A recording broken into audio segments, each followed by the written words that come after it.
Nous sommes toujours dans le thème constitution et transformation de la matière, et plus particulièrement dans la partie transformation, dans laquelle nous allons voir aujourd'hui les transformations chimiques. Tout d'abord, nous allons commencer par traduire une transformation chimique en voyant comment écrire une équation de réaction. Pour cela, nous allons prendre un exemple, le décollage d'une fusée. Cela se fait grâce à la propulsion due à la réaction entre le dioxygène et le dihydrogène qui sont contenus dans les réservoirs. Le panache blanc que l'on peut voir est constitué d'eau. Alors, quels sont les réactifs et les produits de cette transformation chimique? Les réactifs sont ici le dioxygène, O2, et le dihydrogène, H2. Ce sont les deux éléments qui réagissent pour donner un produit. Alors ici, il n'y en a qu'un seul. C'est de l'eau, H2O. Pour traduire cette idée de transformation, on va mettre une flèche entre réactif et produit. On obtient donc ici une équation qui s'écrit O2 plus H2, flèche H2O. Mais ce n'est pas terminé, il va maintenant falloir ajuster cette équation. Alors, ajuster une équation, c'est faire en sorte que les éléments chimiques et les charges électriques soient présents en nombre égal dans les réactifs et dans les produits.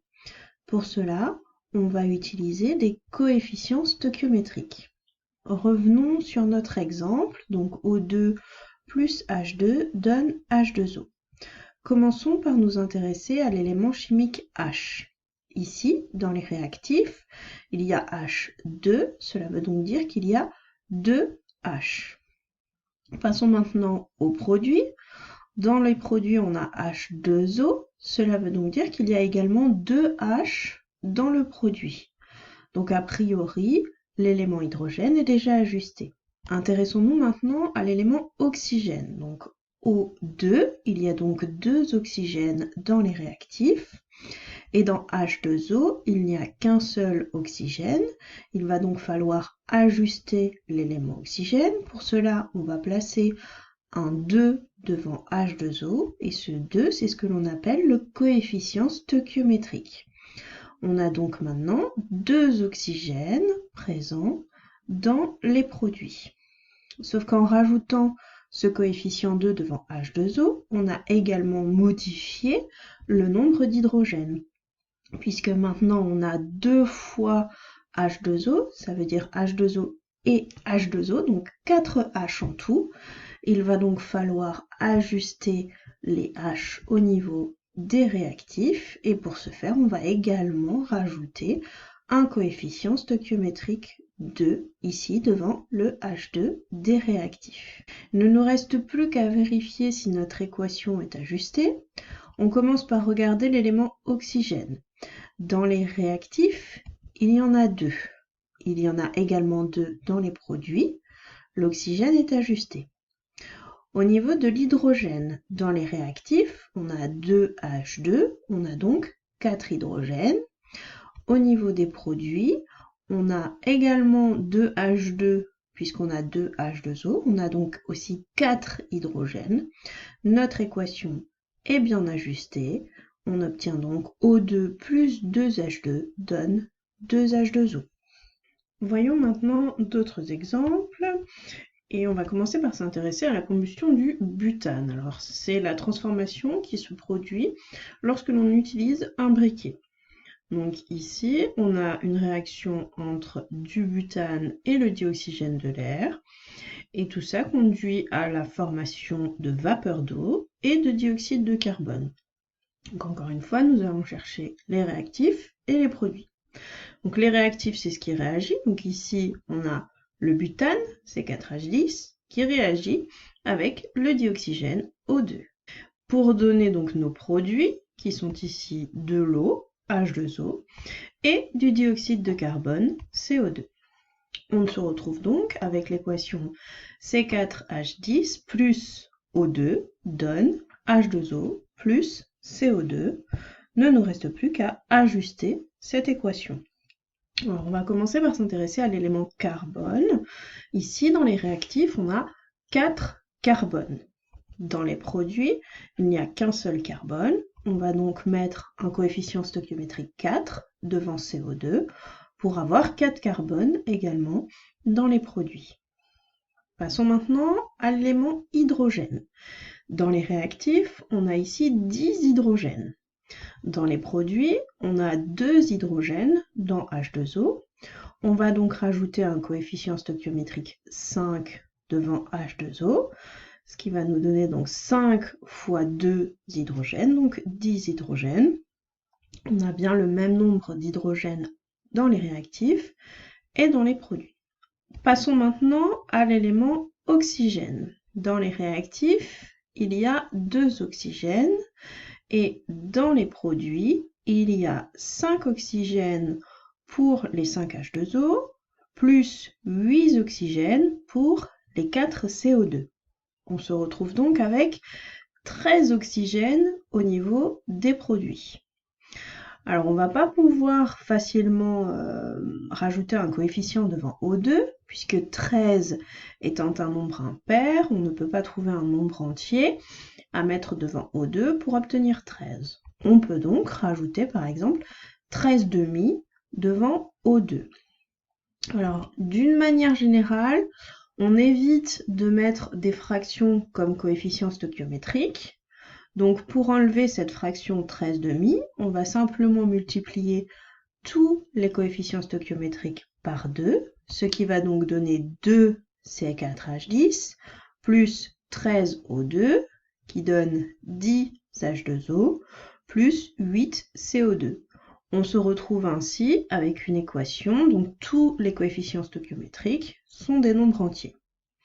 Il ne nous reste plus encore une fois qu'à vérifier qu'on a bien ajusté notre équation. Donc l'élément carbone, il y en a 8 au niveau des réactifs, puisque 2 c'est 4, ça nous donne 8 carbones. Il y en a également 8 au niveau des produits avec les 8 CO2. Pour l'hydrogène, on a 2 C4H10, donc 20 hydrogènes au niveau des réactifs, et on a 10 H2O, donc 10 fois 2, donc on a également 20 hydrogènes au niveau des produits. En ce qui concerne l'oxygène, on en a 26 au niveau des réactifs, puisqu'on a 13 O2, donc 2 fois 13 O. Et au niveau des produits, on en a 10 avec H2O, plus 16 avec les 8 CO2. On en a donc également 26. Notre équation est bien ajustée. Nous allons maintenant voir un dernier exemple qui fait intervenir des charges électriques avec des ions. On va s'intéresser à l'arbre de Diane. Donc l'arbre de Diane, c'est une expérience où on met un morceau de cuivre solide dans une solution qui contient des ions argent Ag+. Il va alors se former ce que l'on appelle un arbre de Diane, c'est ce que vous voyez ici sur la photo, et la solution va prendre une couleur bleutée qu'elle n'avait pas au départ. Cet arbre, c'est un dépôt d'argent solide, et la coloration bleue que l'on observe, elle est due à la présence d'ion cuivre 2. Donc, quels sont nos réactifs ici? Les réactifs, c'est ce qui réagit. Donc, a priori, ce qui va réagir ici, c'est le cuivre solide que l'on a mis dans la solution et les ions argent Ag+, qui sont présents dans la solution. Les produits que l'on obtient ici sont donc l'argent solide Ag, ainsi que les ions cuivre 2, Cu2+.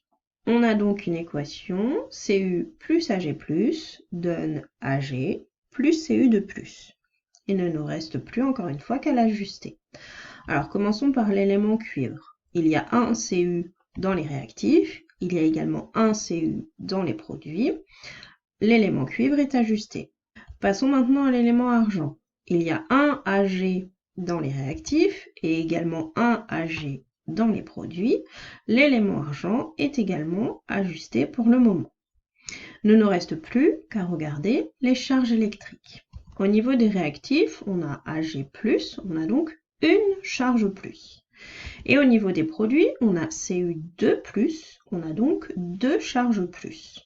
Il va donc falloir ajuster ces charges électriques et pour cela, on va rajouter un coefficient stoichiométrique 2 devant Ag+, pour avoir 2 charges plus également dans les réactifs.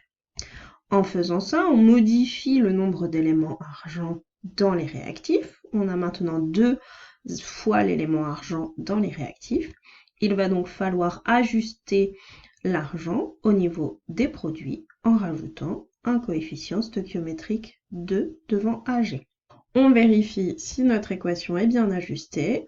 Au niveau des réactifs, on a une fois l'élément cuivre et c'est pareil au niveau des produits. Au niveau des réactifs, on a deux fois l'élément argent et également 2 fois l'élément argent au niveau des produits. Et on termine en vérifiant les charges électriques. On a 2 charges positives avec les 2 Ag+ au niveau des réactifs et 2 charges positives également au niveau des produits avec le Cu2+. Notre équation est donc bien ajustée. On a Cu plus 2 Ag+, qui donne 2 Ag plus Cu2+. Voilà, c'est tout pour aujourd'hui. Merci et à bientôt.